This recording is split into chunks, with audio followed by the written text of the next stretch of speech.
Blessings and welcome to your program. Shalom, shalom. Amen. And today's topic is very interesting. It's about a virtuous woman. I don't know about you, but I would want to be a virtuous woman. So I want to see what the Word has to say about being virtuous so that I can align myself with that, because I want to be a blessing to my family, to my husband, to my children, and I also want the Lord to see me as a woman who's obedient to Him, a woman who fulfills the calling and the purposes that God has for me. Amen. And being a woman today, Dexter, is very difficult. There's many challenges. I find it very challenging. You know, you have to submit to your husband, and then at the same time, you have to be independent. You have to be smart if you're a professional lady, and all these things. So how do you handle all these things? And I'm really excited that you're teaching about this today, because I even have a little piece of paper to take notes. Amen? Amen. So before we start, I'm going to pray. Okay? Amen. Father, in the name of Jesus, Lord, I just thank you, Father, for your goodness, for the fact that we can come to the Word to study how can we be virtuous before you.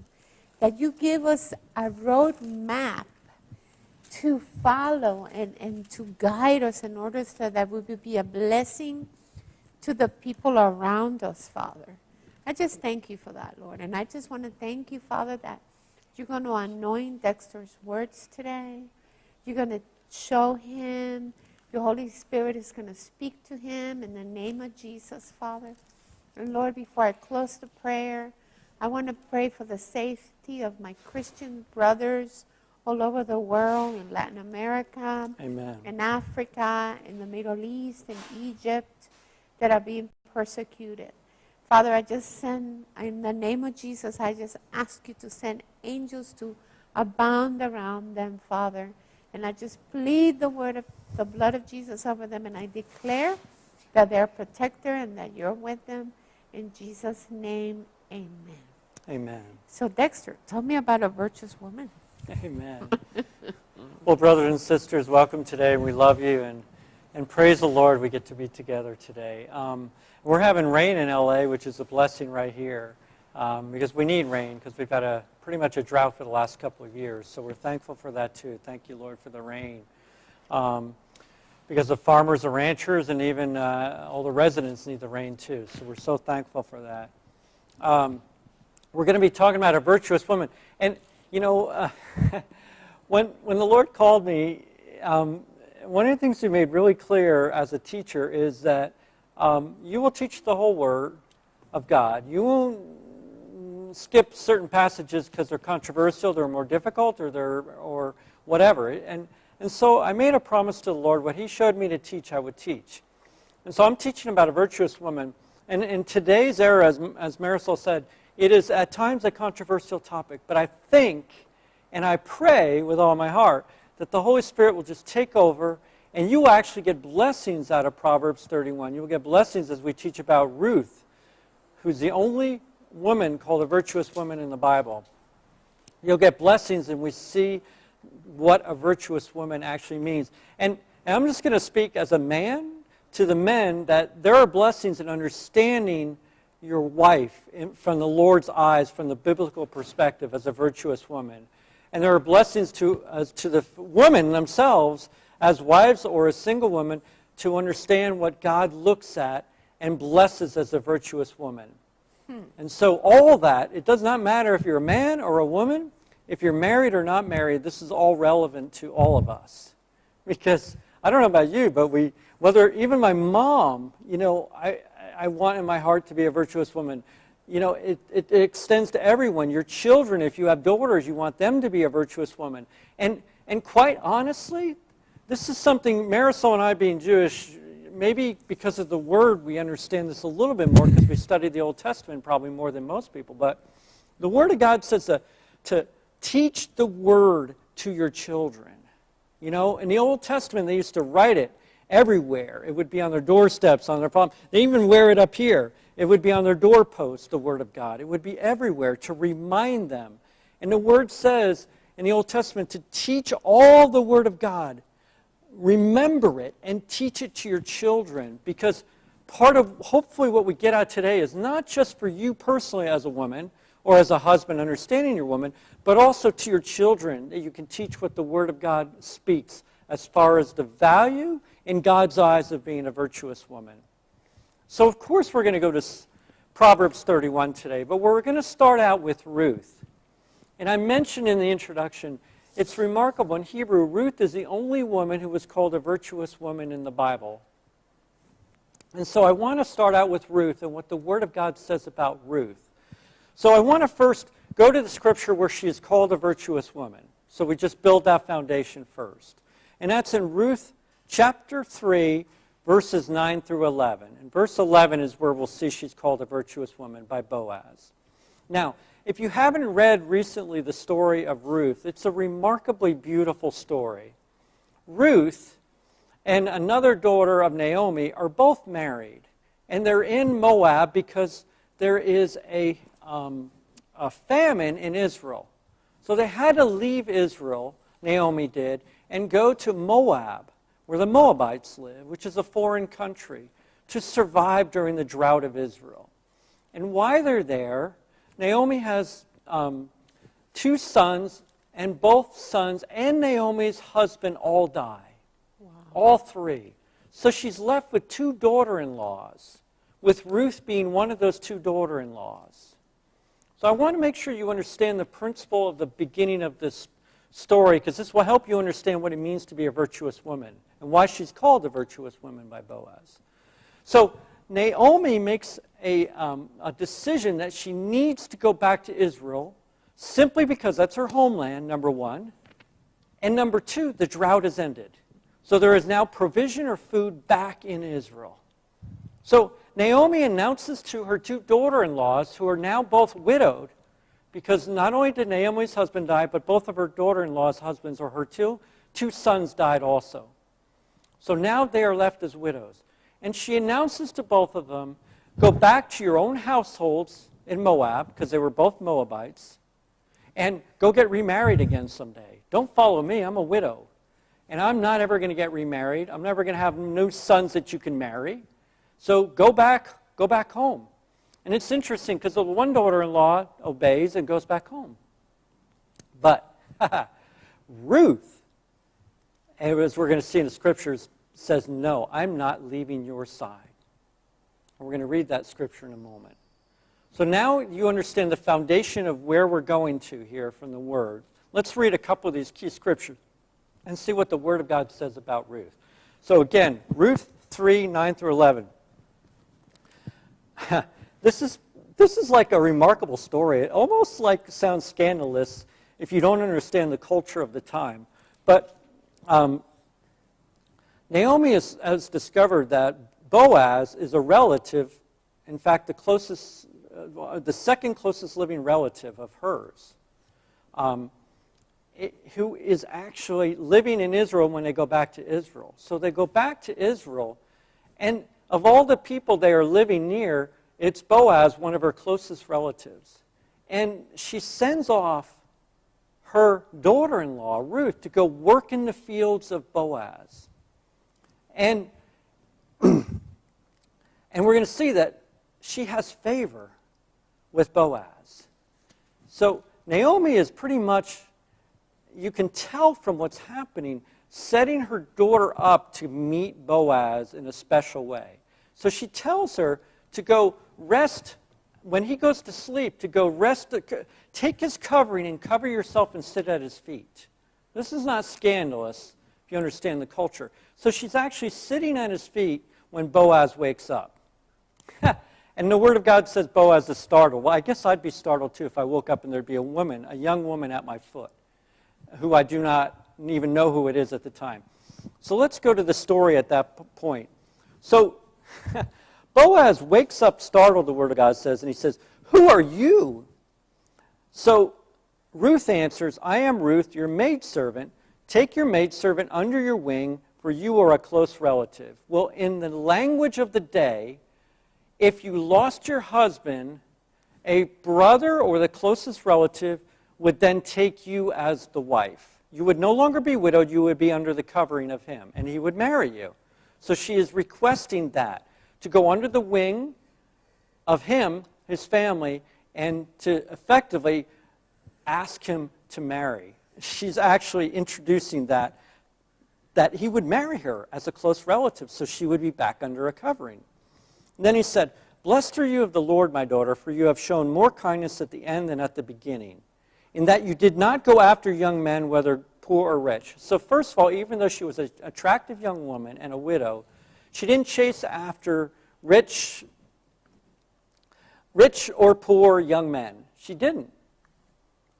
She did what was honorable under the custom, which is going to the closest relative.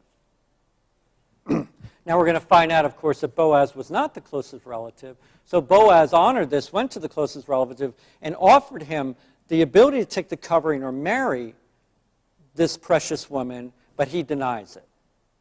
He denies it, and then the covering or the first relative then becomes Boaz, who then has a right to marry her. If you understood in the story, you'll understand that better. And that is called being a kinsman redeemer. Yeah, it's a redemption. It's what God set up in his law so that a widow would be covered. And then that man has the right to buy the land, then to marry the woman, and then marry their two families together right, in and then one. the firstborn of that marriage carries the name of the family so that it goes on. So the family name continues. That's right. Mm-hmm. That's right. Thank you, Marisol. Amen. So he says, "Blessed are you of the Lord, my daughter, for you have shown more kindness at the end than at the beginning, and you did not go after young men, whether poor or rich." Then he goes on, and this is the key, verse 11. "And now, my daughter, do not fear. I will do for you all that you request, for all the people of my town know that you are a virtuous woman." Wow. There it is. The only woman that I could find, going through the concordance and go through virtuous, in the entire Old Testament that's called a virtuous woman, Ruth. So a woman of noble character. Yeah. So I want to read a couple of those verses, Marisol, that describe that noble character. So let's go to Ruth 1, 15 to 17. This is one of my favorite scriptures of faithfulness and loyalty that I can find in the Bible. I mean, it's a remarkable scripture, and it's when Naomi tells Ruth and the other daughter-in-law to go back to your families. Leave me. I'm going back to Israel. I have nothing to offer you. Let's listen to Ruth, who has been by her side all this time while they're in Moab, what she says. So again, Ruth chapter 1, verse 15. And she said, "Look, your sister-in-law has gone back to her people and to her gods. Return after your sister-in-law." So her sister-in-law decided, "I'll go back to Moab and go live with my family." Here's what Ruth says. But Ruth says, verse 16. This will help us to understand what it means to be a virtuous woman. "Entreat me not to leave you, or to turn back from following after you. For wherever you go, I will go. And wherever you lodge, I will lodge. Your people," remember she's a Moabite, "your people, being the Israelites, shall be my people." And listen to this. "And your God," because the Moabites did not worship Almighty God, "and your God shall be my God. Where you die, I will die, and there will I be buried. The Lord do so to me and more also, if anything but death parts you and me." She just made a covenant before God and sealed it with a covenant that if she does not obey this, then her life is forfeit. She just put a curse and a blessing on herself without, I'm sure she understood what she was doing, because in that day when you made a covenant, you knew the consequence. Death, if she did not follow it. And Dexter, people overcome by the power of the testimony. And when we got married, this was one of the scriptures that I chose to be read. Yeah. Remember about my nephew? Yeah. by Jon Stewart, because when you marry somebody, you commit to them. You were going where I was going to go. Go ahead and You commit tell them. to them. Amen. You know, in Amen. every way, and where they go, you go with them. And their family is your family. Their land is your land. Their God is your God. Now you can understand where the vow where till death do us part Yeah. comes from, Marisol. And you know, it was like one of the most exciting parts in our marriage, because I was telling you, I love you, I'm submitting to you, Amen. and I will love your family as they were my own. Amen. And you know, and it's so exciting, because like when I see your father, I see my father. Yeah. Amen. when And when you I see- see your father, I see my father. Father. Amen. And you know, and I love Amen. him. So it's a faithfulness. It's like a clinging. Yeah. And you know, and it's so exciting when you say, my people will be you're my people. No longer in-laws. Forget that No. in-law stuff. It's your parents are my parents. My parents are your parents. And that's the way we treat it. In fact, your papi and your mommy call me son as well as mine do Yeah. you daughter. I mean, it's beautiful. They don't call you a daughter-in-law. They don't call me a son-in-law. In fact, they specifically call me son. And that is such a blessing to me. So Marisol, thank you for that witness, because she chose that to be read during her wedding because she chose to be a virtuous woman. I can say it, she can't. So do you understand? This is such an important aspect of why she's called a virtuous woman. This is what Boaz saw in her and Boaz heard. And I don't want you to lose this, because this is probably one of the greatest lessons of today. Is what it means to be a virtuous woman is to be loyal and to make that commitment. Marisol, I remember counseling a couple that was about to get married, and all the Lord kept telling me is commitment, commitment. And I found out why, because the woman was already making plans of what would happen if it didn't work out, where she would go. And the Lord just said, you're not ready to marry until you're ready to make a commitment for life. And I've had to learn this in my life. I didn't know this 20 years ago. But now it burns on my heart, the principles of God. Ever since as a prodigal son I came back, these principles now burn in my heart. And that's why we're teaching them. But we're teaching only something, Lord willing, we can be living ourselves. As Marisol said, this was the exact scripture she read at her wedding for a purpose. Now, I want to reinforce this, though. Go to Ruth 2, and we'll see how this is why she's called a virtuous woman again. This loyalty, whether it's to another woman or to your parents or to your husband, this is a big deal in the kingdom of God. This is a big deal in God's eyes. So let's go to Ruth 2:11, because I love what Boaz says to Ruth now as he finds her working in the fields really hard.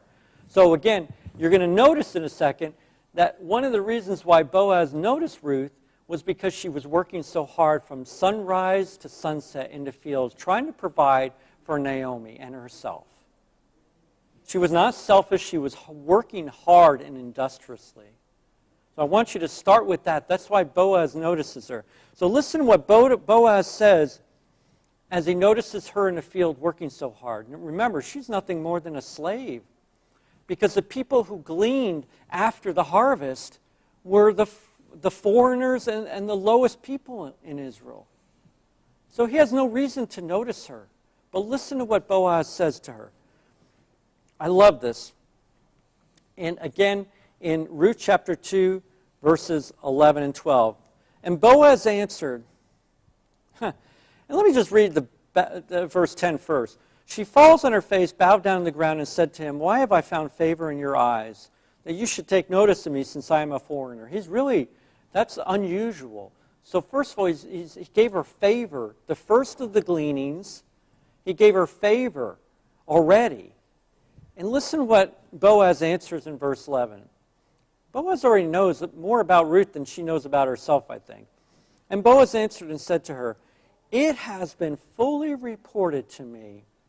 So let me just put this in perspective. Your reputation as a virtuous woman is one of the most important things we're going to see in Proverbs 31. If you're a virtuous woman, you will have a reputation as a virtuous woman. So let's listen to what he says. It has been fully reported to me all that you have done for your mother-in-law since the death of your husband, and how you have left your father and your mother and the land of your birth, and have come to a people whom you did not know before. The Lord repay your work, and a full reward be given you by the Lord God of Israel, under whose wings you have come for refuge. It's amazing. He speaks whose wings you come under refuge, and he doesn't even realize that she is going to come under the wing of his cloak in the next chapter and come under his refuge. He had no idea that he was prophesying there. He had no idea of how the covering of the wing of Israel would come under his responsibility. He did not even know it at the time, because it says he was startled when he found Ruth sitting under his wing. He was startled. So I don't think he planned it or anticipated it. But it's amazing how he prophesied it right there to her. She trusted God, to the extent that she went to another country and she trusted God, and because she really came to know the real God, the Lord of hosts. And then she loved her husband so much that even when he died, he took care of her mother-in-law as she was her own. She didn't abandon her and left her. And it's like, are you loyal to your people that you love? Do you stick with them in good times and bad times? Or are you a fair weather friend, Marisol, I want you to just stop and understand how God honored her as a virtuous woman. Her grandfather is the grandfather of David. It goes Obed, her son, then Jesse, then David. This is remarkable. In the line of Christ, as the here's the genealogy, right? Uh-huh. Her son is called Obed. He is the father of Jesse, the father of David, whose throne Jesus will rule and reign on forever. Do you understand the honor that a foreigner, right, a Moabite, received? So in God's eyes, it does not matter what country you come from, but what does matter, if you're a virtuous woman, look at the honor that he bestowed, that she will be spoken of and honored forever in heaven. That's part of why I love the story. So, Marisol, we already see the foundations of a virtuous, incredible loyalty and love and commitment and sacrificial love and hard-working, industrious. She was noted because she was working hard in the field and obedient to Naomi. When Naomi told her to go and sit under his wing, Naomi already knew from the Lord, led by the Spirit to tell her to do that. She obeyed. When she said only death will part us, she followed that till the end. And who became the caretaker of her baby? Naomi. Became the mother, effectively, who took care of her. It's just a beautiful story of how God works if you choose to be a virtuous woman. And by her love, she gave Naomi a family. Because a son-in-law, a daughter, and a grandchild. Yes. It gave her purpose. So much so that the Word of God even calls it Naomi's son too. Even though she was past childbearing and it was Ruth. The Word of God calls it Naomi's too. That's how those two were so tied together, like a husband and wife are to be tied together. I hope you're getting this. It's a beautiful story. So this is one of my favorite stories. So now that we have a foundation of a virtuous woman, maybe now Psalm 31 And the treasures that are in it will mean something different to us. Not something to fear as a woman. I'm going to lose my independence. I'm going to lose this. I'm going to lose that. I'm not going to. No. Once we read this, it's going to be remarkable how it's still applicable today. For one thing I have learned about the Word of God is God had the wisdom of all time. He knew the end from the beginning. Why do you think Revelation talks about the end time? He knew how to write the Word of God so it would be relevant for all women for all time, as well as all men for all time. He had the wisdom, and he knew the beginning, and he knew the end. He knew how to write the Word of the God with the wisdom for all ages. Even in the New Testament, it says all the Old Testament and the New Testament, that wisdom is applicable to you today. If Paul said that in the Word of God in the New Testament, then it's applicable today to 2,000 years ago. You know that's true. So let's go to Proverbs 31. Verse 10. My heading is called The Virtuous Wife in my Bible. So, and the first question is verse 10. Who can find a virtuous wife? For her worth is far above rubies. So first of all, who can find a virtuous wife? That's talking to husbands. That's talking to single men out there. Can I say something? Yeah. Guys, when you look for a wife, look for character. Go beyond her hair, her eyes, or whether she's pretty or not. Look for a woman that has a noble character, who loves the Lord, who honors the Lord, because she will love you wonderfully. Amen? That's right. And, you know, what's funny is the Word of God is going to say this in Proverbs 31. It's going to say, don't just look at the beauty. That's not what is valued. So we're going to see that as we get to the end of this scripture. So her worth is far above rubies. The heart of her husband safely trusts her. Ooh, that is so big. So he will have no lack of gain. Do you understand? A virtuous woman, a woman of character, a woman who is honorable, faithful, and loyal to her husband. I want that to sink in. That means you don't, I hope you understand, this is just the Word of God. You don't gossip around and complain about your husband to others, period. You just don't do that. Marisol and I, and we're not perfect, believe me, but I'm telling you one thing. If there is something going on where we have an issue, we talk to each other openly and honestly and transparently. She doesn't run to someone else, her girlfriend, and I don't run to my guys and go out and hang out at a bar and complain about her. In fact, if someone says something negative about her, I'll be the first one to defend it, vice versa. I have seen and heard her fiercely defend me when someone attacked me and I wasn't there. Like a lioness. She is faithful and loyal. In fact, it's one of the traits I have to tell you, I had met very few women in my entire life faithful as loyal as her. When she commits to you as a husband or as a friend, she commits to you as a husband or a friend. She is fiercely loyal in that and will defend you in front of anyone like a lioness. And I have seen her defend friends and heard of her defending me from witnesses many times. That's why the heart of her husband safely trusts her. Do you think because of that I'm going to do anything but faithfully trust her? If she goes out and does something, do you think I'm going to be worried that she's going to do something, talk about me or do something wrong? No, I am not. As God is my witness, I have no fear of that. None. As God is my witness, right here, right now, I say I trust her.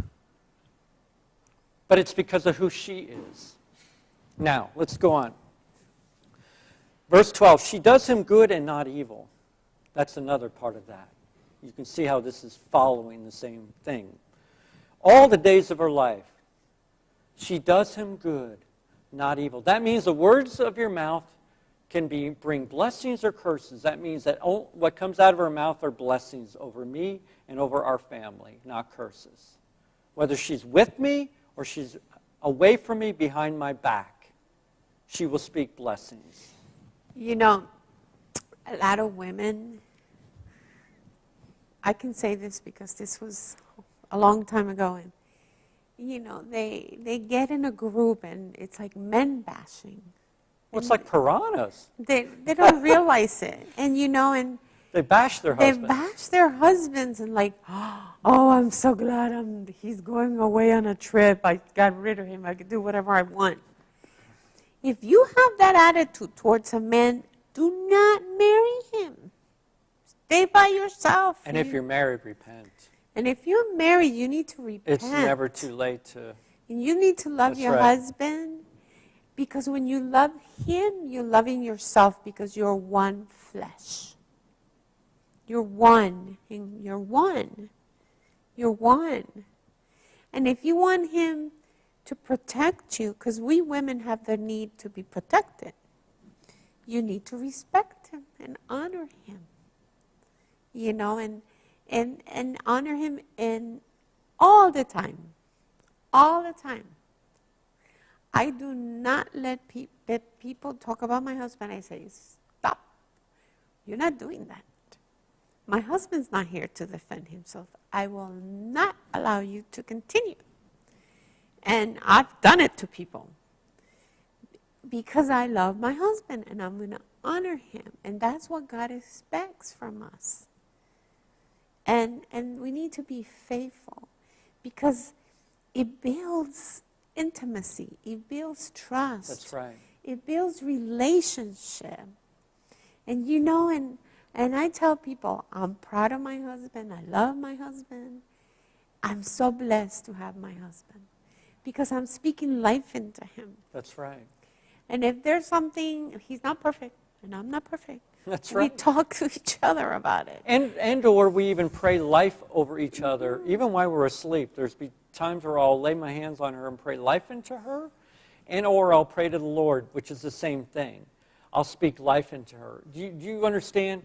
If there's something you want in your husband or your wife to change, one of the most beautiful things you can do is speak life into them. Speak what you want them to become.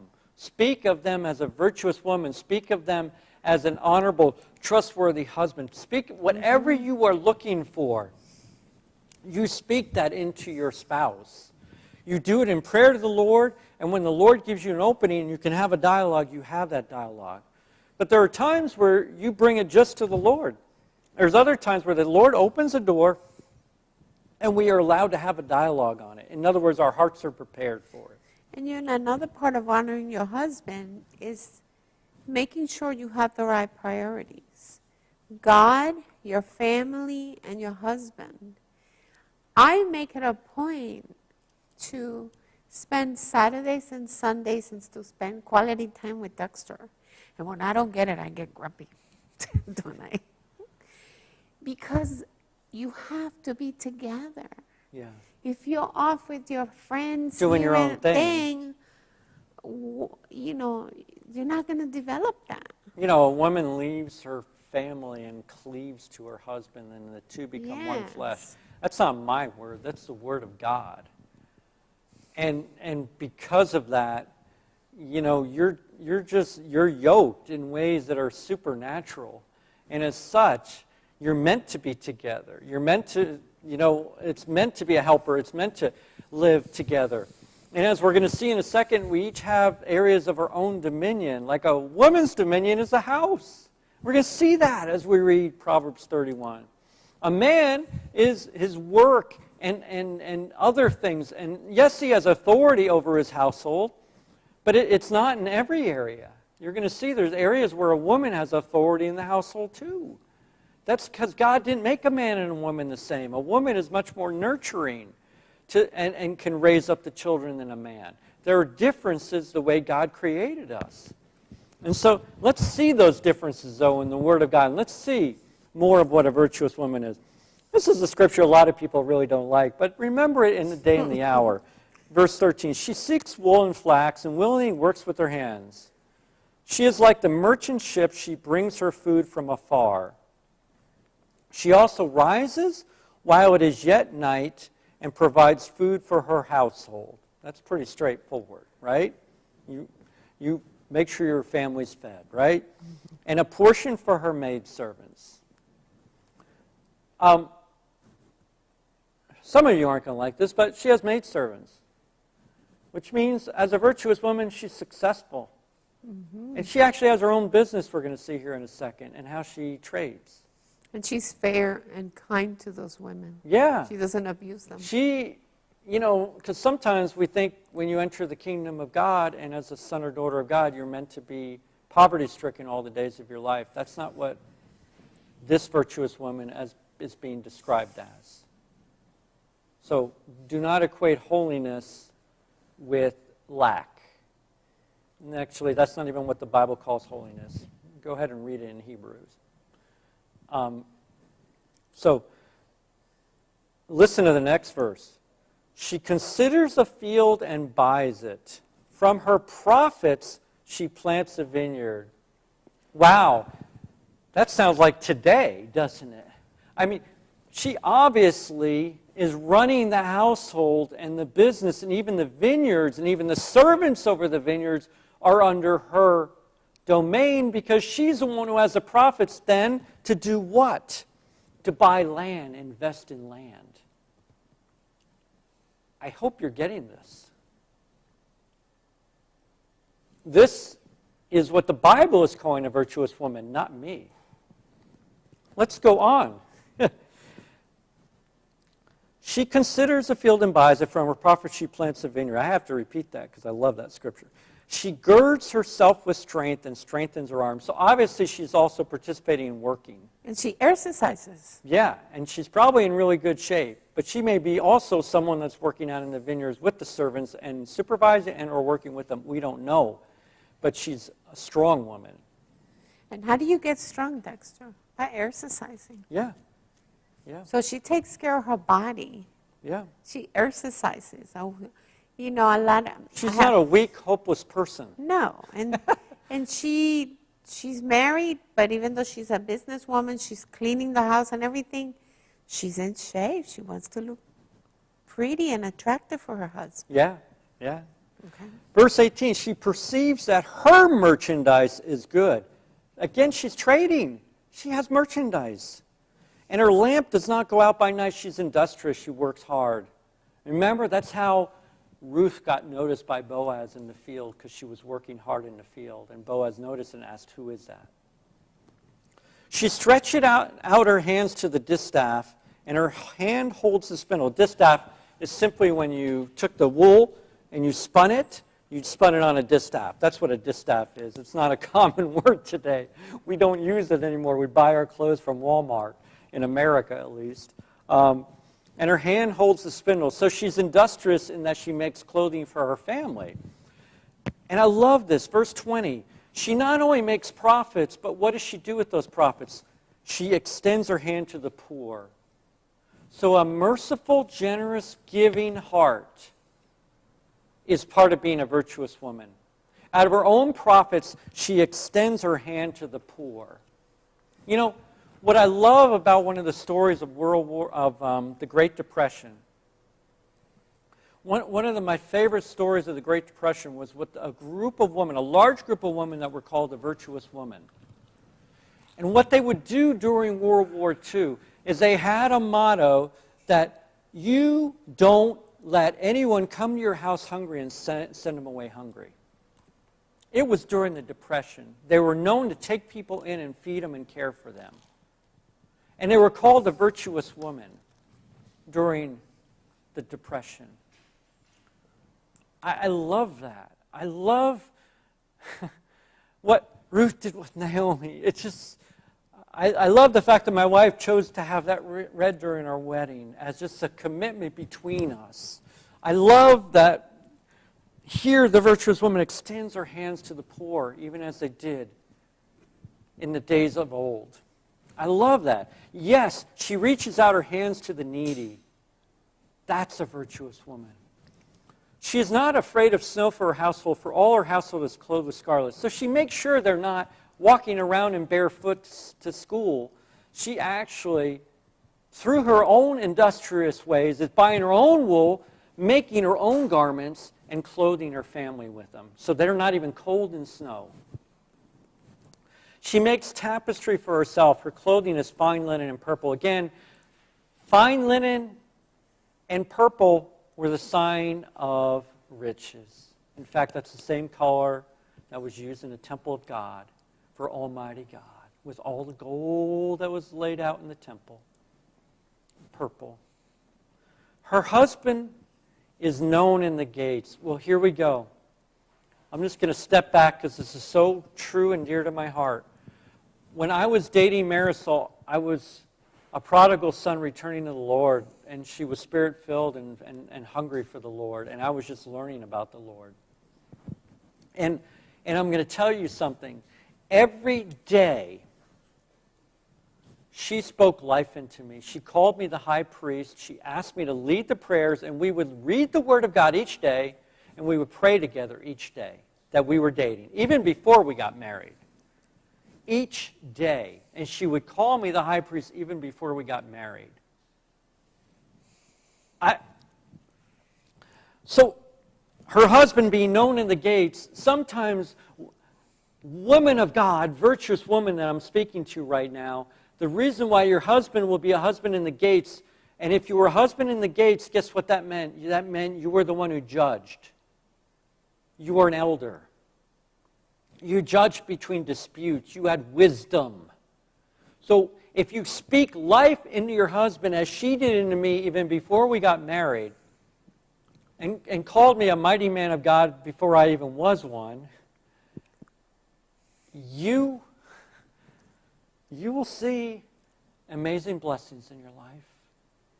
Because your husband will be known in the gates when he sits among the elders of the land. And what woman of you does not want your husband to be sitting in the gates with wisdom with the elders of the land, respected and honored? What woman does not want to be married to that man? And I was not that, but she spoke that life into me.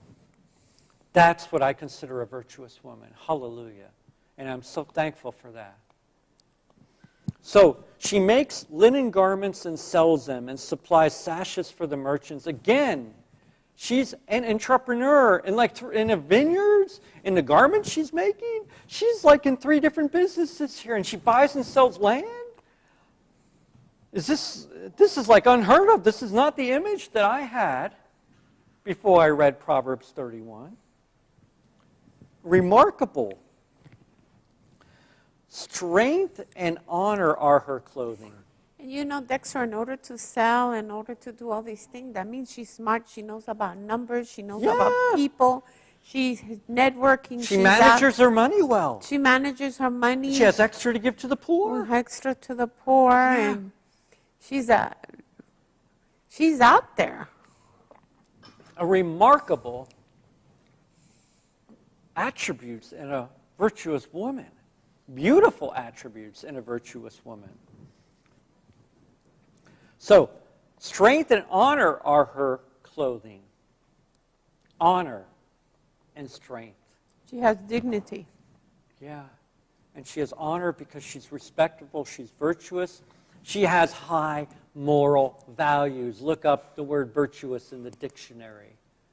An incredibly high standard of morality to be obedient to the Word of God. She doesn't compromise. When the Word of God says don't gossip, she doesn't gossip. Did you hear anything about her getting with the girlfriends and complaining about her husband here? Did we read that once? Did we read that once in Ruth about Naomi? Or did we read the opposite of a virtuous woman? Incredibly, fiercely loyal to Naomi, as Ruth was, and to her husband, as a virtuous woman is. She shall rejoice in time to come. She opens her mouth with wisdom, and on her tongue is the law of kindness. So she's kind and giving. She watches over the ways of her household and does not eat the bread of idleness. So her domain is her household. People are like, all the women's rights were all taken away from them, and then they wanted them all, and they wanted all the rights as well. Just obey the Word of God. How about that? Her domain is the household. That's a lot. Many daughters have done well, but you excel them all. Charm is deceitful, and this is what Marisol started out with. Again, it's describing a virtuous woman. Charm, you're charming, is deceitful. And beauty is passing. It will come and it will go. But a woman who fears the Lord, she shall be praised. That you can almost put above anything else. She loves and serves the Lord God Almighty with all her heart. She fears the Lord. And the Word of God is very clear. When you fear the Lord, you obey His commandments. And the Word of God says that the fear of God is the beginning of wisdom. So she's wise. She's wise. Oh, yeah. Well, and she has to be that successful, right? Mm-hmm. Give her of the fruit of her hands, and let her own works praise her in the gates. In other words, she will be known in the gates. They will speak of her with honor because of who she is. Even as Job was spoken of as honor, because he always gave to the poor. Now, so every woman can serve God and her family within the scope of and can have a business or a job. You can do all this. Just be led by the Lord in it. But make sure your priorities are straight, Marisol, as you said. The Lord first, your family and your husband and your children, and then your friends and other things. You keep your priorities, and you make sure you devote your time to your family and to your husband. Both. It is so important. We go on dates every week. Doesn't matter. I take her to the movies almost every Saturday, right? And we go on dates, and then we go on other dates. I take her to plays, or we just go on lots of walks. It's who we are, because when you cherish each other, you want to spend time with each other. And like I said, even when she's not with me, I have no fear. And it is so beautiful not to have any fear, to know that I trust my wife completely. So I just find a virtuous woman something beautiful in the Bible, not something to be run away with or say, my women's rights are all taken away. No, on the contrary. I find a virtuous woman to be something beautiful, and I pray that you will too. So Marisol, I think it's time that we pray. Huh? Yes. It's okay to be romantic. It's good to be romantic. With your husband and your wife. That's right. And to praise her, to lift her up, as the Word of God says, to speak words of life into her. Amen. I mean, I'll just be honest. It's a joy for me to talk about my wife. It's a joy for me. I mean, today I'm kind of delighted. I could just kind of dance around this stage here because it's fun. And I pray.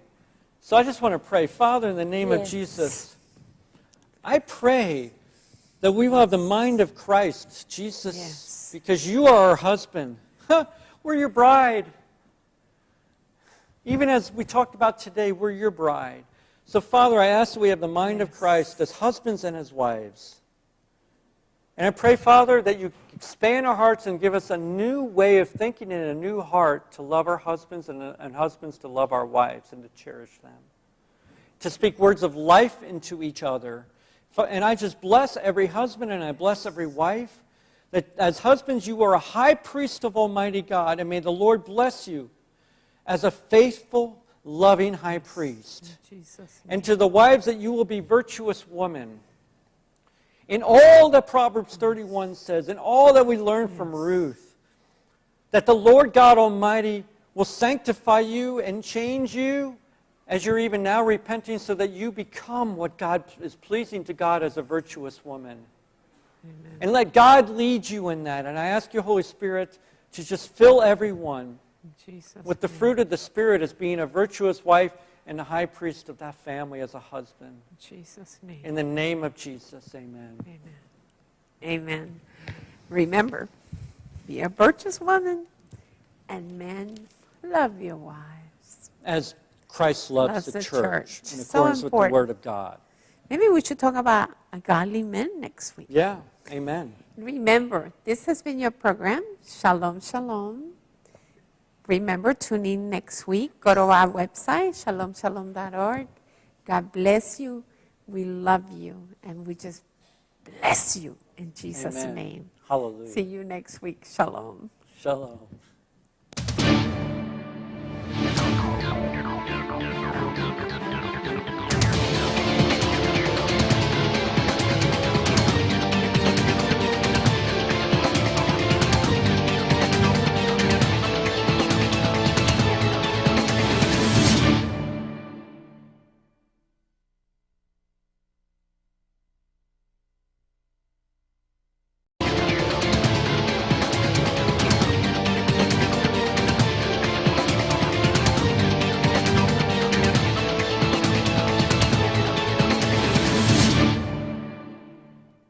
Bendiciones y bienvenidas a su programa Levantando Déboras con sus anfitrionas, la hermana Alicia Flores y la doctora Marisol Peltzer.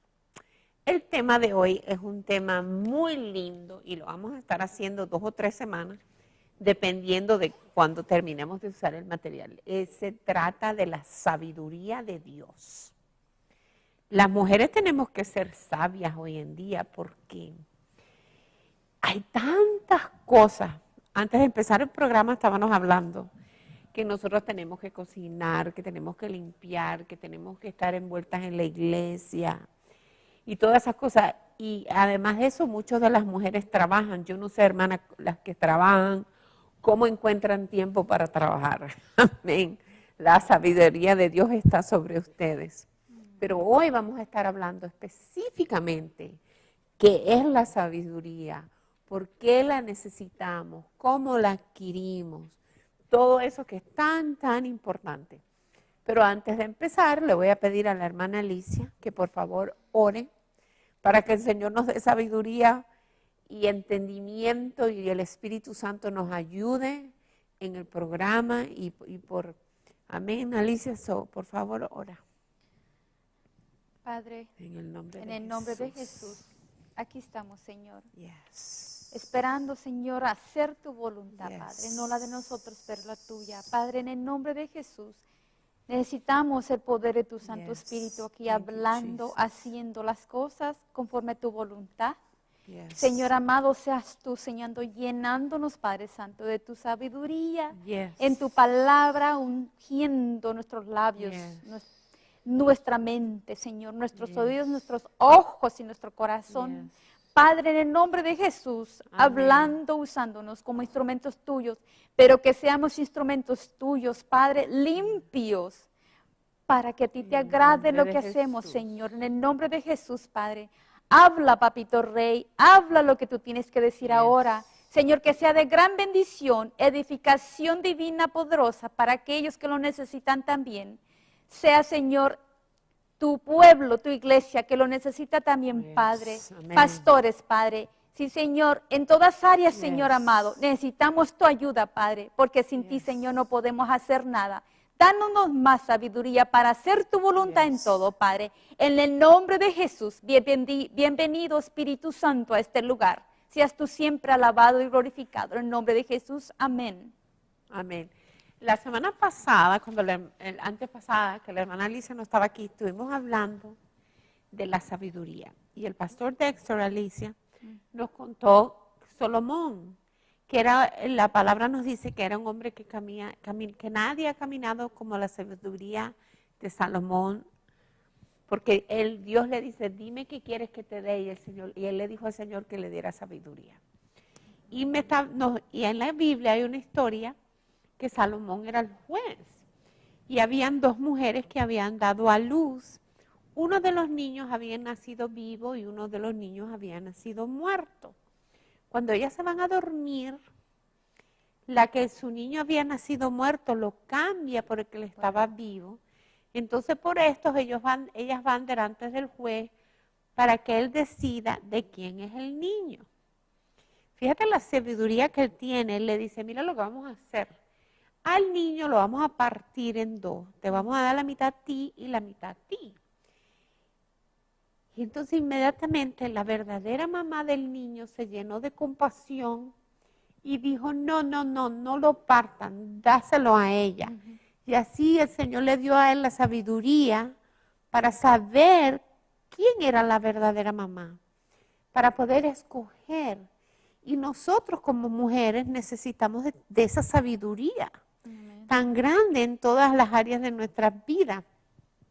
Fíjense que en Proverbios 9:10, ¿verdad? Dice, el temor de Jehová es el principio de la sabiduría y el conocimiento del Santísimo es la inteligencia.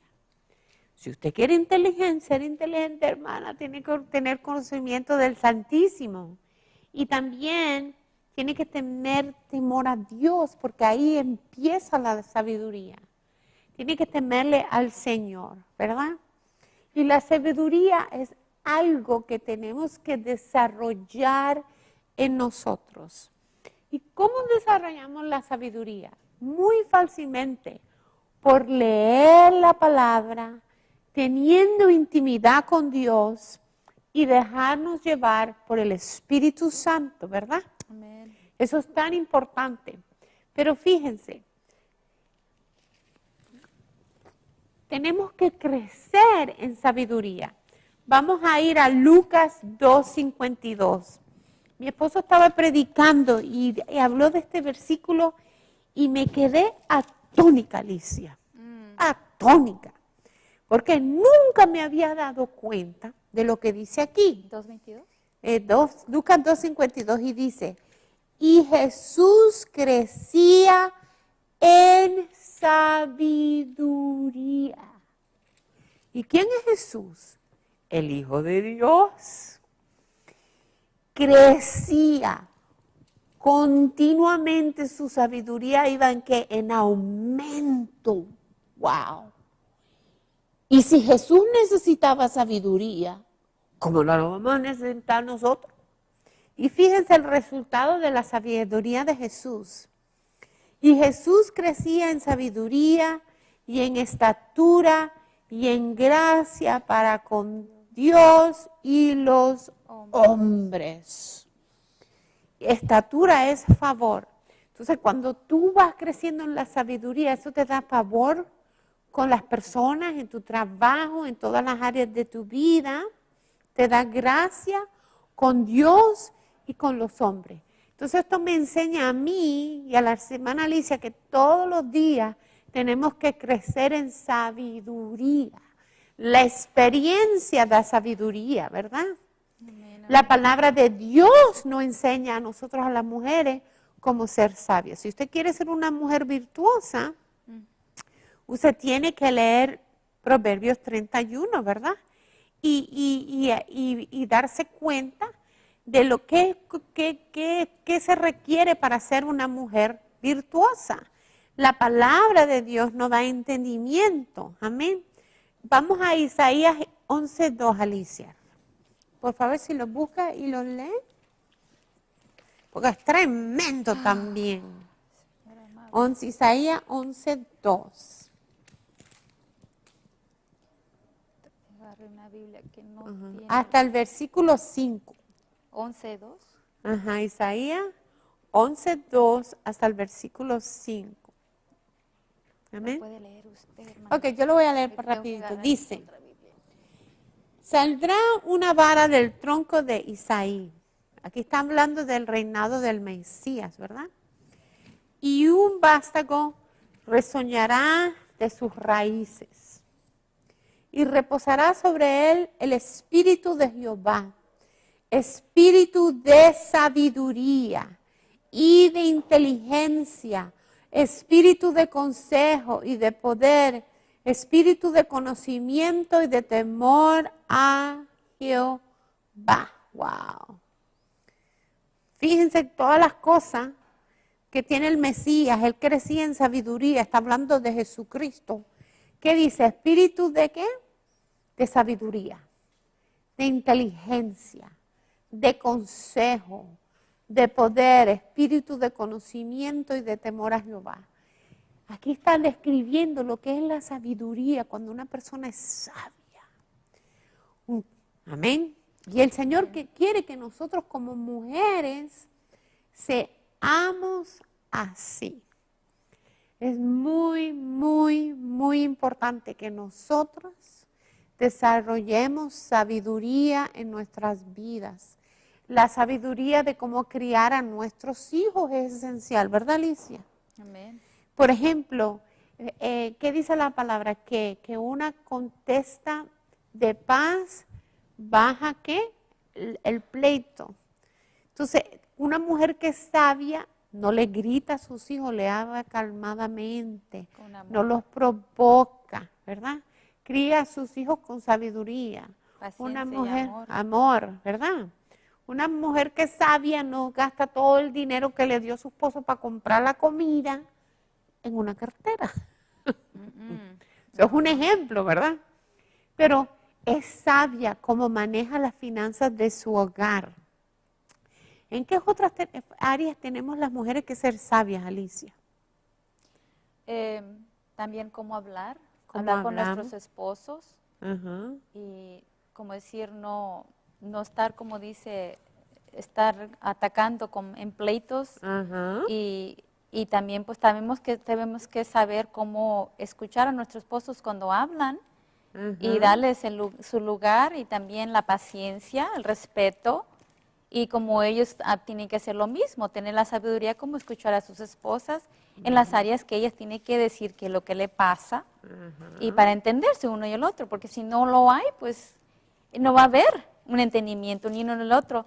Pero tiene que ser sabios también, cómo hablar para poder ser edificadores en la manera como estamos hablando. Si es para bendición, tiene que ser espiritualmente primeramente y para poder ser un instrumento de buen ejemplo en sabiduría, el Señor quiere eso mucho, porque no nomás decir pues que siempre estar, ¿cómo se dice? Pensando que el hombre esto, otro, ¿verdad? Estamos hablando de los esposos. No está hablando con sabiduría, siempre está en contra, nomás para estar echando la guerra al esposo y lo mismo con el esposo o la esposa, sí, pero tenemos que dejar que el Señor sea el que esté guiando con su Espíritu Santo, hablando en la manera que nos está usando la mentalidad, el corazón, la boca, los oídos, la mente, porque si no es así, no es el Espíritu Santo, no estamos hablando en sabiduría.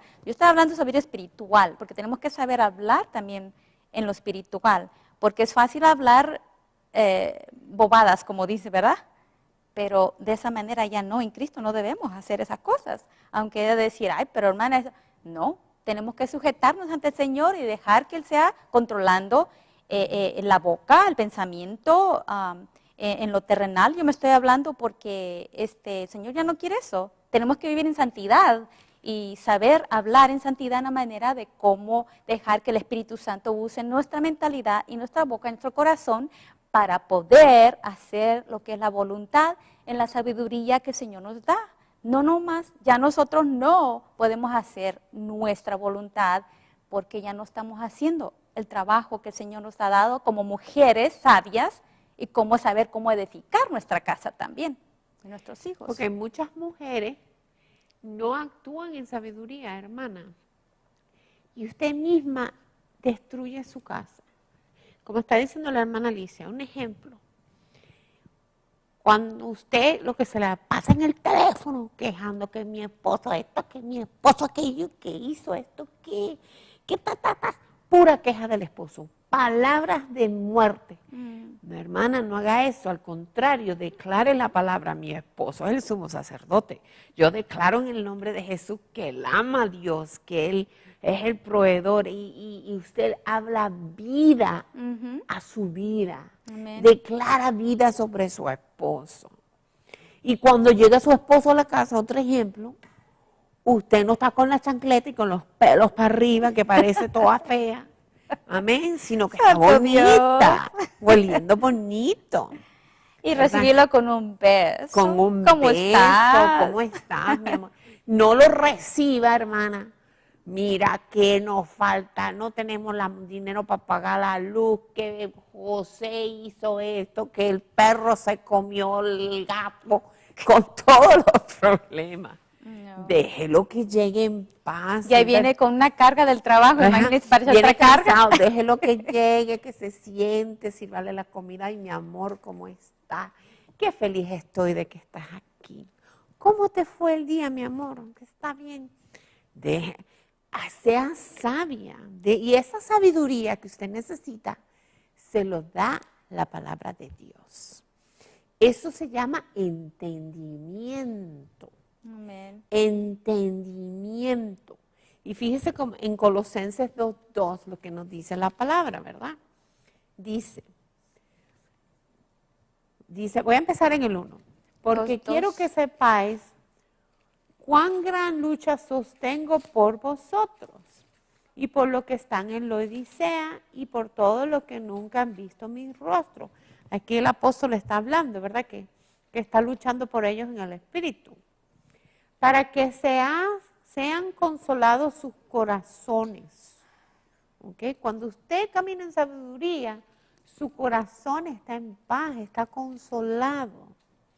Unidos en amor, hasta alcanzar todas las riquezas de pleno entendimiento, a fin de conocer el misterio de Dios el Padre y Cristo, en quien están escondidos todos los tesoros de la sabiduría y del conocimiento.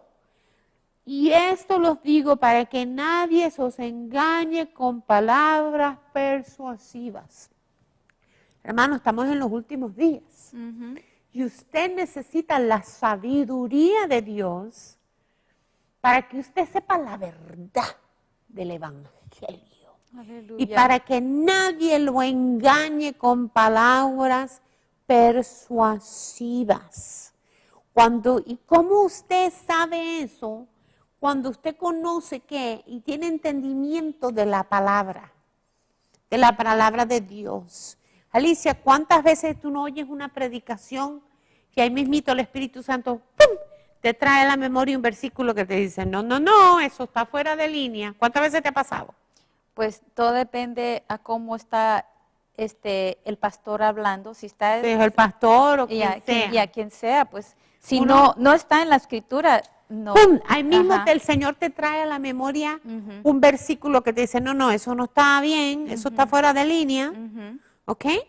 Entonces, pero la palabra, la sabiduría de Dios está en su palabra, en la palabra escrita, en la Biblia, en el Nuevo Testamento, en el Viejo Testamento. Y usted se tiene que estudiarla, porque esa es la fuente de la sabiduría, que cuando hay una situación en tu vida, alguien está enseñando, cualquier cosa que tú enfrentes en tu vida, ¡pum!, el Espíritu Santo te trae a tu mente el versículo que te da la guianza, el consejo que tú necesitas. Amén. Aleluya. Porque eso es tan importante. Ahora, vamos a ir a Santiago 1:5, ¿verdad? Que la sabiduría es una cosa que es adquisible para todos nosotros. Solamente lo tenemos que pedirle al Señor que nos las dé. Y no los digo yo, porque lo que digo yo no importa. Lo que dice la palabra dice.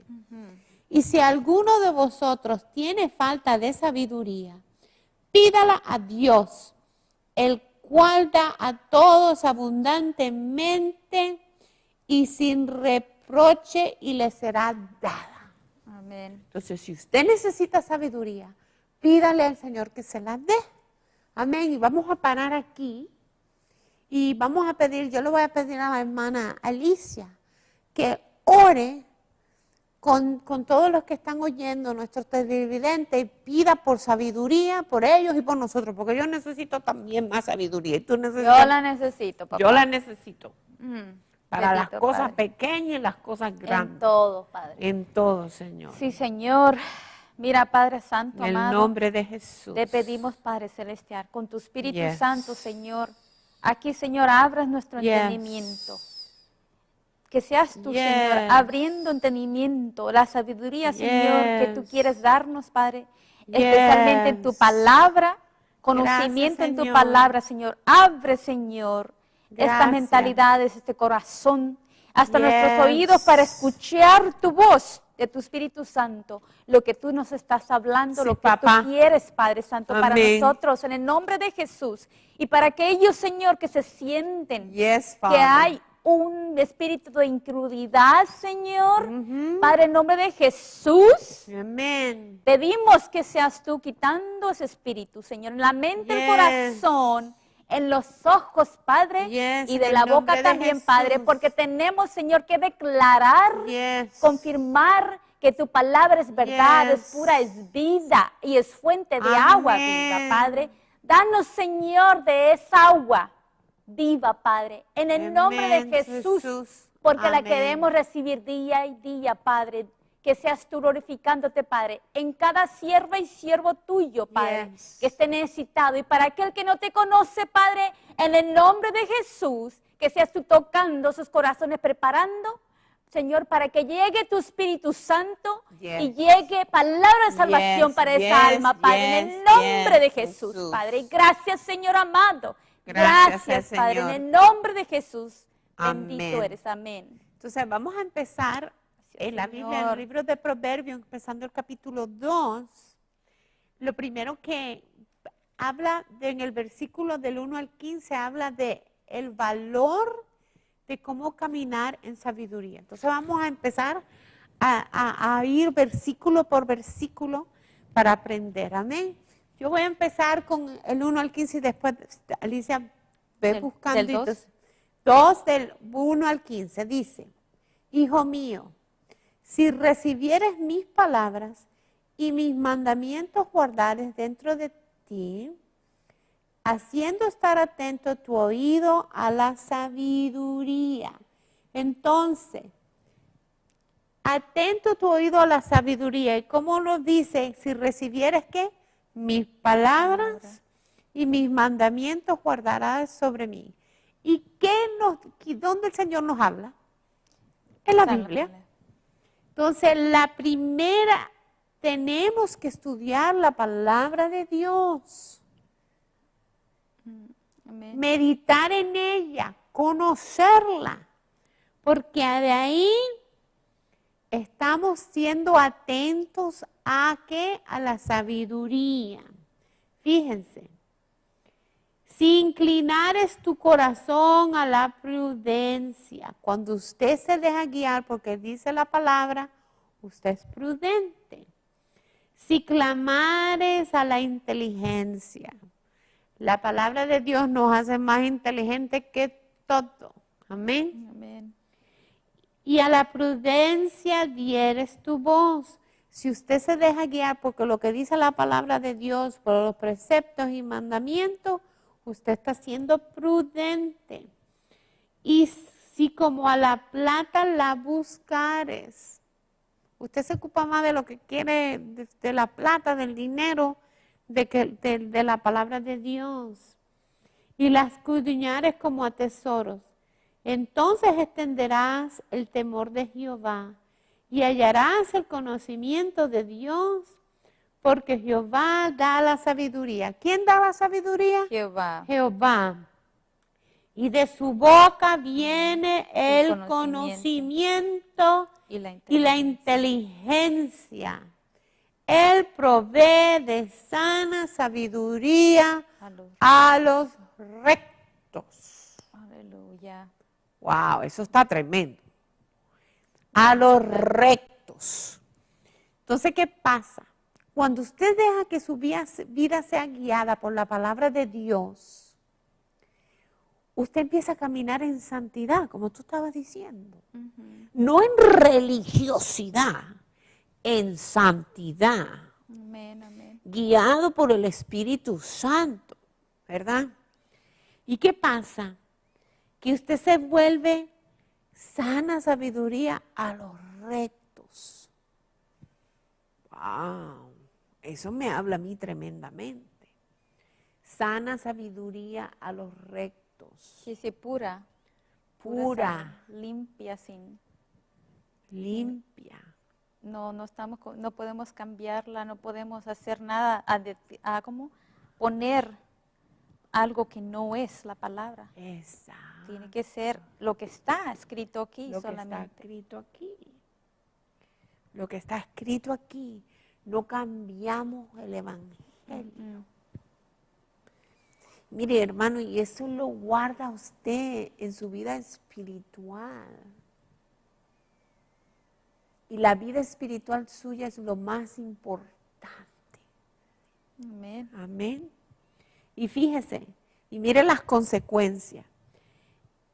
Es escudo a los que caminan rectamente. ¿Qué es un escudo? Algo que te protege. ¿Cuántas veces la palabra no te ha protegido a ti? Yo puedo decir cada día, Cada día. cada día, porque uno tiene que pensar de que si yo no hago de caminar en obediencia ante el Señor, con esa manera de cómo Él nos enseña con sabiduría en la manera en su palabra, es un mandamiento de parte del Señor. Tenemos que hacer de que su palabra es recta, es perfecta y no podemos, no podemos poner nada negativo de que esto no es verdad, de que esto no es real, pero lo sabemos ahora al Dios vivo, al Dios que vive y reina, el que tiene poder, porque aquí está su palabra y nos dice las promesas que Él tiene para nosotros y quién es Él para nosotros ya en Cristo. Entonces tenemos que caminar en rectitud. Amén. Tenemos que caminar en obediencia. Entonces, caminar en rectitud y caminar en obediencia es ser Es sabio. sabio. Ujú. Es ser sabio, hermano. Es ser sabio. Es ser sabio.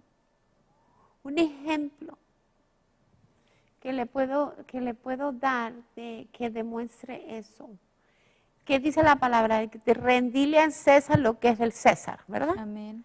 Eso significa que usted tiene que respetar las autoridades del gobierno de su país y pagar sus impuestos. Mm. Entonces, si usted dice, bueno, yo voy a pagar mis impuestos, yo voy a ser honesto, usted no tiene problema, Amén. porque se guía por lo que dice la palabra. Ser sabio de esa manera. Pero si no le paga los impuestos al Internal Revenue, ¿qué le pasa? Mucho problema. Hasta su casa se la quita. Un ejemplo de caminar en sabiduría. Amén. Fíjese lo que dice, Él provee de sana sabiduría a los rectos. Es escudo a los que caminan rectamente, o sea, los protegen. Amén.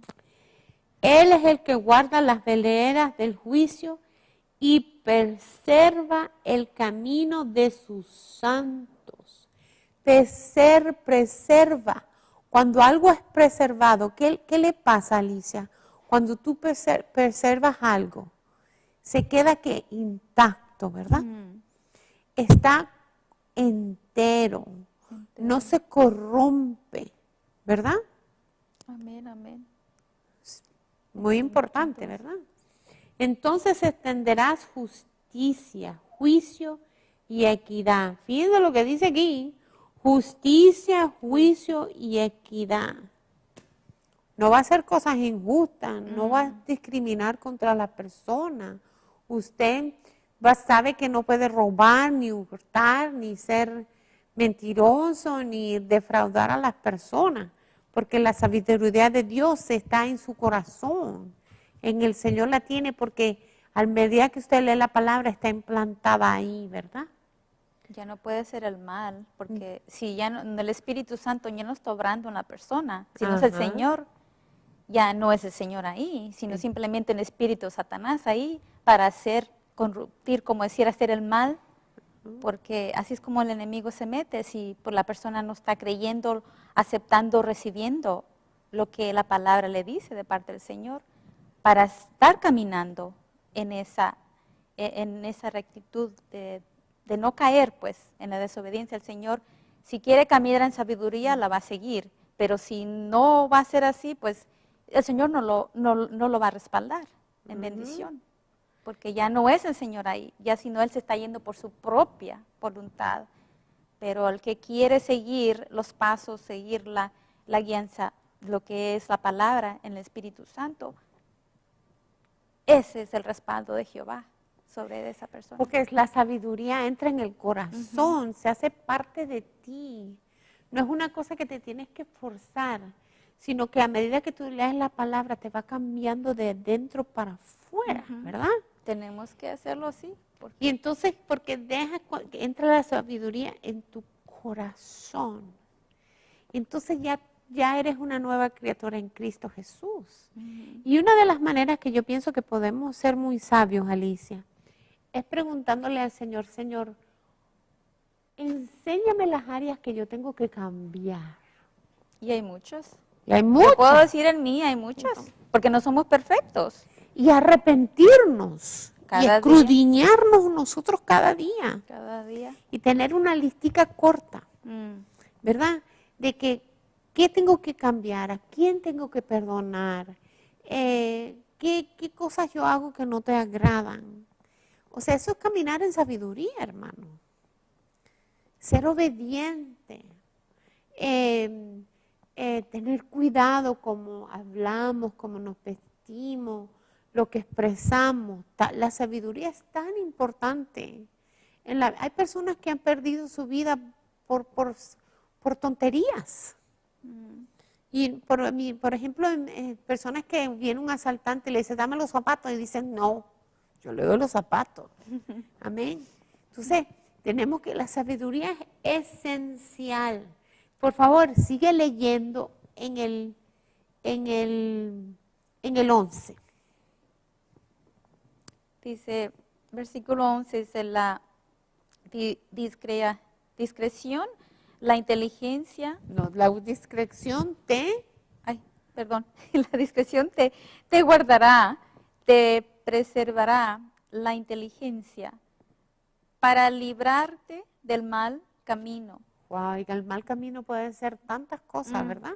Sigue. de los hombres que hablan perversidades, que dejan los caminos derechos para andar por sendas tenebrosas, que se alegran haciendo el mal, que se huelgan en las perversidades del vicio, cuyas veredas son torcidas y torcidos son sus caminos. Wow. Ve, ahí lo dice todo, hermana, hacer el mal. Ajá. Ve hasta Entonces, dónde- fíjese, cuando tú eres sabio, ¿verdad? Eso te libra de hacer el mal, del mal camino y de las personas que hablan perversidades. ¿Qué es perversidades? Cosas que no agradan a Dios. tonteras. ¿Ok? Y que dejan los caminos derechos para que no andes en sendas que tenebrosas. Tenebrosa. Y uno de los ejemplos que me viene a la mente es que cada uno de nosotros tiene una misión y un propósito, ¿verdad?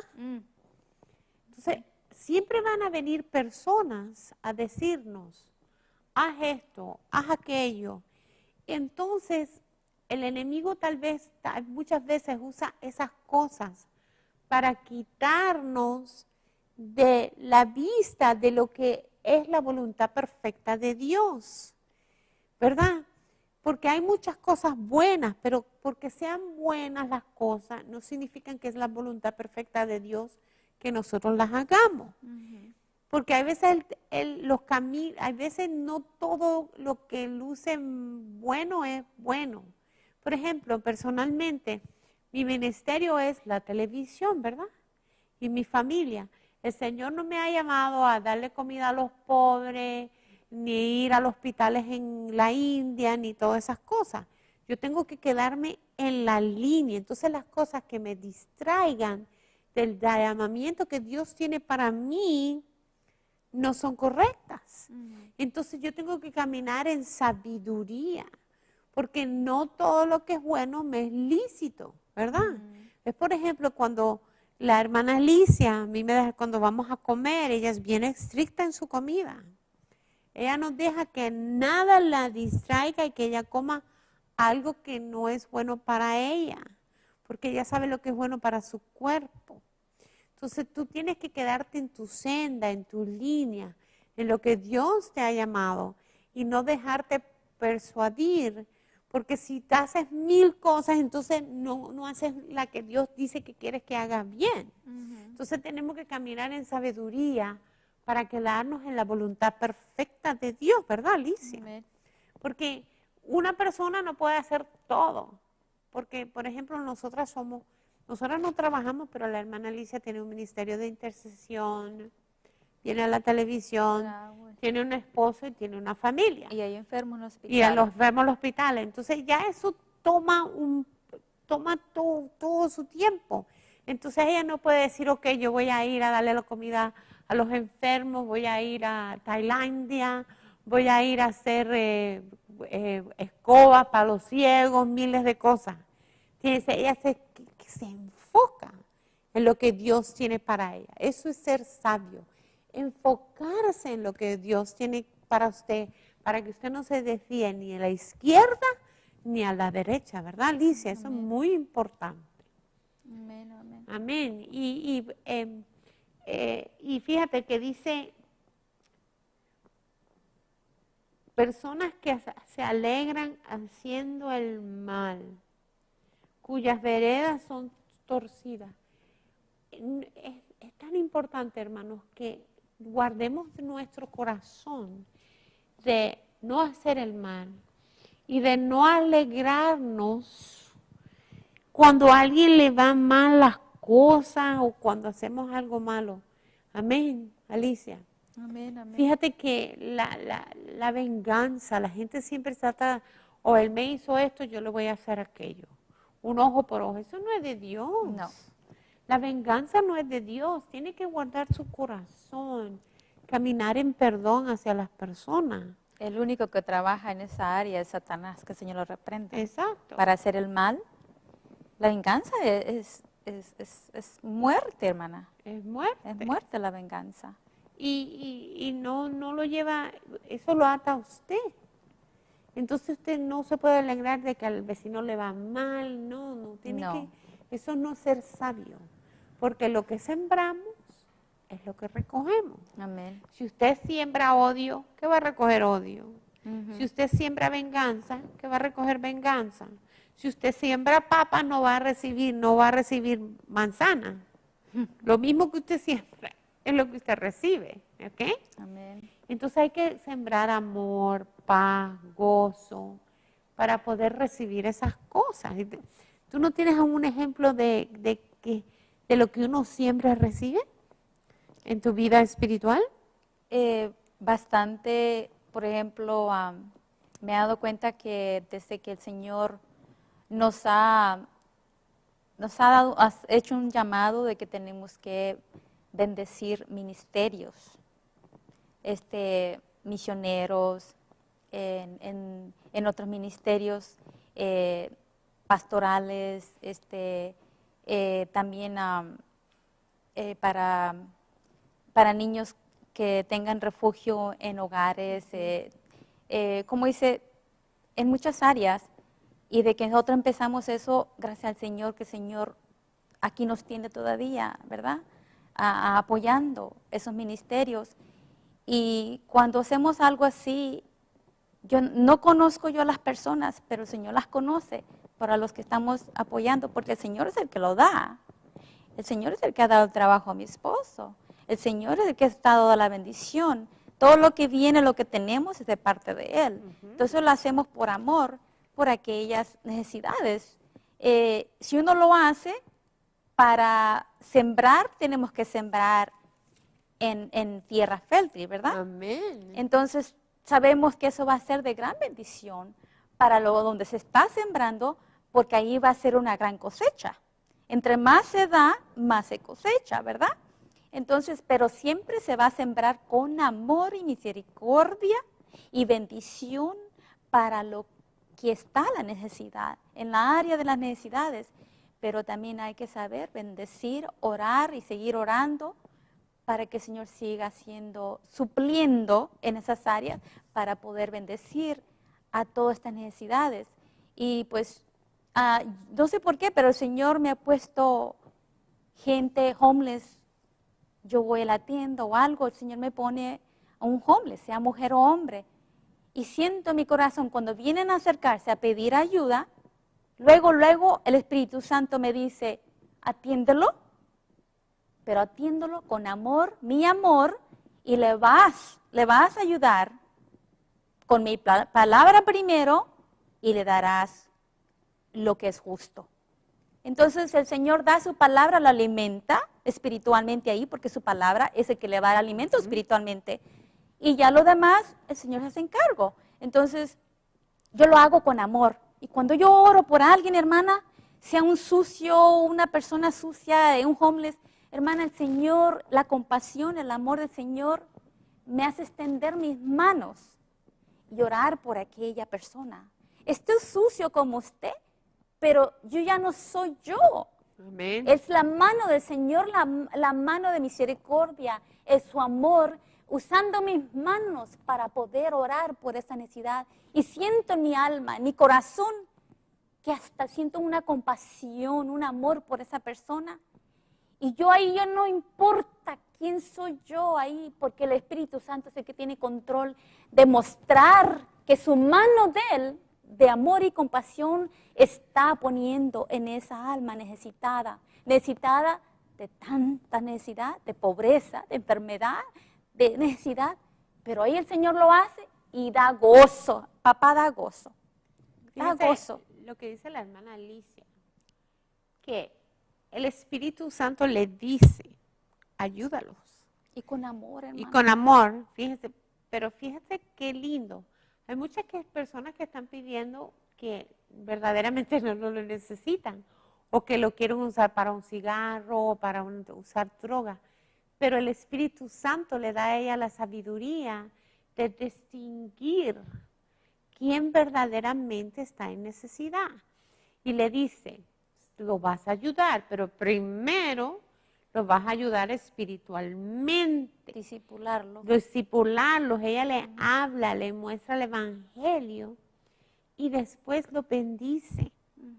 Eso es caminar en sabiduría, un ejemplo de la palabra de Dios está en ella y le da la sabiduría de distinguir en el espíritu y poner la palabra en acción y entonces poder navegar, porque siempre nos encontramos con gente que sabemos si verdad tiene necesidad o no, pero el Señor se lo muestra. Entonces ella le habla del Señor y después le da su necesidad, pero eso es caminar en sabiduría. Y la sabiduría es tan esencial. Yo quiero leer el versículo 8 de Proverbios del 32 al 35 y dice, ahora pues, hijos, oídme, y bienaventurados los que guardan mis caminos. Atended el consejo y sé sabio, y no lo menosprecie. Hermano, no menosprecie la sabiduría de Dios y la sabiduría de que Dios le quiere dar cuando usted lee la palabra. Ese es un regalo. Y la sabiduría cuando usted, el Espíritu Santo le habla a usted. Bienaventurado el hombre que me escucha, velando a mis puertas cada día, guardando a los postes de mi puerta, o sea, haciendo la voluntad de Dios diariamente. Porque el que me halla, hallará la vida. Cuando usted halla a Dios y es sabio, usted halla la vida y alcanzará el favor de Jehová. Alcanzará el favor de Jehová. Mas el que peca contra mí defrauda su alma. Todos los que me aborrecen aman la muerte. Wow. Imagínense, hermano. Imagínate. ¿Usted ama la muerte? ¿Quién va a querer amar la muerte? Nadie. No. Pero si usted es necio y no deja llevar su vida por la palabra de Dios y por los preceptos, y no, no es un hacedor de la palabra, usted no lo piensa, pero sus acciones le están diciendo al Señor que usted ama la muerte. Muertes estuvimos sin tener a Cristo. ¿Cómo Exacto. vamos a seguir amando la muerte? ¿Cómo? Exacto. Si muertos fuimos, ahora en Cristo somos resucitados. Tenemos vida. Vida en abundancia. Pero para tap in, para conectarse en esa vida en abundancia, tenemos que caminar ¿en qué? En obediencia y en santidad. Porque esto es una cosa de vida o muerte. O somos o no somos. Eso está tremendo. Aquí se siente la presencia del Señor tremenda. Aleluya. Se siente una convicción del Espíritu Santo Gracias, Señor amado. tremenda. Bendito Padre, gracias. So, yo declaro en el nombre de Jesús, yo voy a empezar a orar y tú terminas. Amén. Tenemos 5 minuticos. Bendito Padre. Yo voy a empezar, Señor Padre, en el nombre de Señor Jesús. amado. Sí, Padre Yo Santo. declaro En el que nombre de ellos Jesús, Padre. escogen caminar Señor, gracias, en la Padre amado, sabiduría seas glorificado. que En el proviene nombre de de Jesús ti, te Señor, y pedimos, de tu Señor. Espíritu Santo Sí, y Padre, por en el medio nombre de tu Jesús, palabra, por el Señor. poder, tu palabra, Padre, Yo el poder de tu declaro en el Espíritu nombre de Santo, Jesús sí. que escogen Seas a ser tú abriendo sabios. corazones, Padre.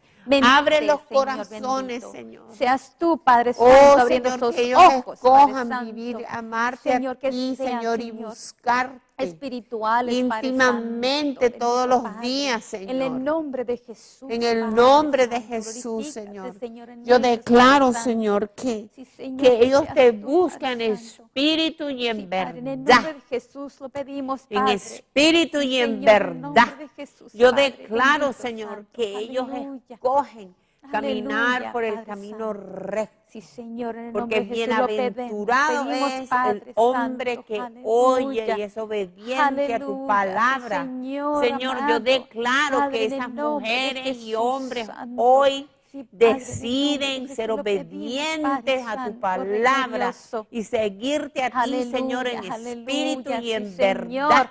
En el nombre de Jesús, Padre. Feliz así. Sea tu Amén. Espíritu Santo, Padre. Sí, Señor. Sea la gloria y la alabanza Yes. para tu santo nombre, Oh, Padre raro celestial, oh glorioso anda. Espíritu Santo. Padre, en Gracias, el nombre Señor. de Jesús seas tú glorificándote, Yes. Señor. En Seas el tú, Padre nombre de Santo, en el Jesús. nombre de Jesús, en En cada el hogar, nombre Señor, de Jesús. en cada corazón, mentalidad En de el tus hijas, tu hijo, nombre de Señor, Jesús. moviéndote poderosamente, Sí, Señor, Padre, dando en el sabiduría, nombre de Señor, Jesús. y que todo lo que pidan, Padre Santo, Yes. sea, Señor, en espíritu y en verdad, pero En por el amor de nombre ti, de Padre Jesús. Santo, en el nombre de Jesús, Padre Amén, Santo. Gracias, amén, Señor amado, amén, bendito es tu amén. santo nombre, Padre. Amén. Amén, aleluya. Entonces, hermanos, les voy a dar una tarea. Léanse Proverbios 2, el capítulo Proverbios 3.